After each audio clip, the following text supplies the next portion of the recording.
Status naik ke penyidikan dalam Ya. kasus dugaan korupsi Kuota kuota haji. haji dan ini kali ini sudah ada pencekalan ya terhadap beberapa orang, 3 orang ya Kabar Revi terhadap ya? 3 orang, tapi tersangka juga belum ada. Betul. Nah, beberapa waktu lalu kami sempat juga mengundang Wakil Ketua KPK periode 2007 dan 2011 yang kemudian bersangkutan ini juga berkesempatan ya sebagai Inspektur Jenderal Kementerian Agama RI tahun 2012 hingga 2017. Nah, pagi ini saya ingin kembali lagi nih menghadirkan narasumber ini, ada Pak Muhammad Yasin yang sudah bergabung bersama kami melalui Zoom. Pak Yasin, selamat pagi, Assalamualaikum Pak. Selamat pagi. Selamat pagi, waalaikumsalam Bung Arif dan Mbak Rati. Rati Pak, ya. Pak Yasin, Ya. beberapa waktu lalu Anda duduk di kursi ini dan mengatakan sepertinya sih ini potensi korupsinya sudah jelas, sudah gamblang. Artinya kalau sudah naik penyidikan biasanya KPK itu tidak lama ya akan menentukan tersangka begitu ya Pak Yasin. Nah, tapi ini bukan tersangka yang dirilis tapi ada pencekalan terhadap 3 orang. Salah satunya adalah mantan Menteri Agama. Ini hal yang wajar Pak begitu, orang dicekal meskipun status masih saksi begitu. Iya. Jadi kalau kita melihat tahapan statusnya dari penyelidikan ke tahapan penyidikan, berarti KPK sudah menemukan ya paling tidak 2 alat bukti yang cukup. 2 alat bukti yang cukup itu yang berasal dari saksi-saksi yang diperiksa, dokumen-dokumen yang dianalisis, kemudian dokumen itu bisa surat dan lain sebagainya, dan data-data. Terus kemudian juga saksi ahli telah diperiksa berdasarkan itu ya KUHP 184 ya 183 184 itu memenuhi bahwa seseorang yang sekarang belum dimunculkan namanya itu telah melakukan diduga melakukan tindak pidana korupsi.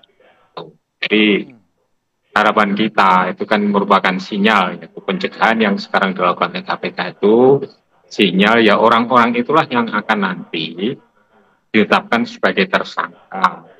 Karena tahapannya sudah naik ke tahapan penyidikan itu dugaan saya, ya, bukan berarti mendahului KPK. KPK akan bekerja secara profesional, due process of law, artinya sesuai dengan aturan perundangan yang berlaku.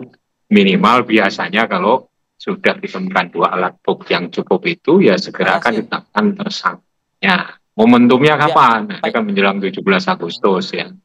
Bisa saja ya sebelumnya atau setelahnya. Tapi kalau saya menduga setelahnya, setelah 17 Agustus itu. Setelah merdeka ya mereka sebagai aparat penegak hukum yang independen akan merdeka menentukan siapa itu yang terlibat di dalam kasus dugaan pidana ini. Begitu Bung Arif dan Mbak Rati. Ya, Pak Yasin, kalau dari pengalaman Anda ada di dalam ya Pak Yasin ya, cegah ini kan adalah upaya untuk agar yang bersangkutan mungkin tidak sulit bila mana memang ada pemanggilan berikutnya, kan begitu ya Pak. Nah, tapi biasanya trennya Pak, kalau udah dicekal tuh biasanya tuh tinggal menunggu waktu aja gitu ya Pak untuk status tersangka begitu.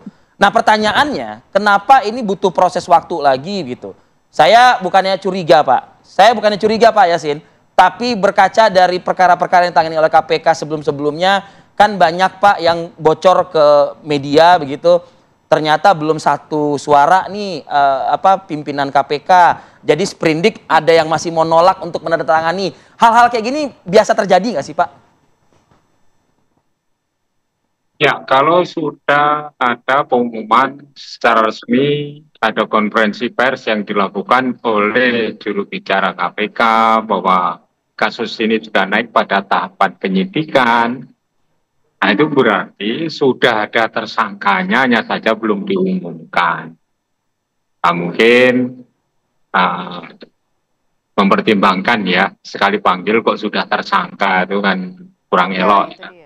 Jadi seakan terburu-buru atau ada kepentingan lain, sehingga ini pun masih memenuhi dalam kerangka mentaati aturan perundangan yang berlaku, menyusul setelah itu baru ditetapkan tersangka. Jadi harapan masyarakat seperti saya ini kan sebagai anggota masyarakat, harapannya ya segera yang ditahan ke luar negeri itu untuk apa sih? Tujuannya tadi kan sudah dibacakan oleh Mas Arief, yaitu agar mempermudah proses penyidikan. Nah, itu ya kalau menurut dugaan saya, selama saya pernah berada di KPK, jadi yang dicegah ke luar negeri itulah yang akan ditetapkan sebagai Pak Yasin. tersangka, menunjukkan bahwa dua alat bukti yang cukup itu sudah terpenuhi dan harus segera menyebutkan orang-orangnya, walaupun itu ada etika tak tidak terlalu vulgar, yaitu disebutkan di dalam bentuk inisial nama ya, bukan nama lengkapnya, itu boleh-boleh saja seperti itu. Dan dengan nanti disebutkan inisial namanya, paling tidak dugaan saya 3 orang yang ditetapkan sebagai orang yang dicegah bepergian ke luar negeri, maka akan mempermudah proses penyidikan dan pengembangan penyidikan. Tentunya tidak hanya 3 orang ini, penyelenggaraan haji ini luas kaitannya. Jadi para pelaku yang ikut membantu dan memberikan masukan untuk pelanggaran hukumnya ini siapa saja? Apakah di tingkat eselon satunya, yang eselon 1 itu kan banyak, apa staf khususnya atau staf ahlinya. Oke, Pak Yasin, mungkin terakhir Pak Yasin, dari Anda melihat kasus ini dengan nominal yang fantastis ya, diperkirakan potensi kerugian negara lebih dari 1 triliun rupiah. Singkat saja Pak Yasin, seperti apa? Ya, itu nominal nilai, tapi nilai yang tidak bisa dihargai itu adalah kerugian masyarakat karena kuota haji regulernya dijual ke haji khusus sehingga menambah penderitaan calon jemaah haji itu yang masa tunggunya akan semakin mengular, yaitu 17 tahun sampai 47 tahun. Nah, itu dampaknya. Nah, kerugian negara yang sebesar itu maka harus diiringi dengan segera diundangkannya itu undang-undang penyitaan aset.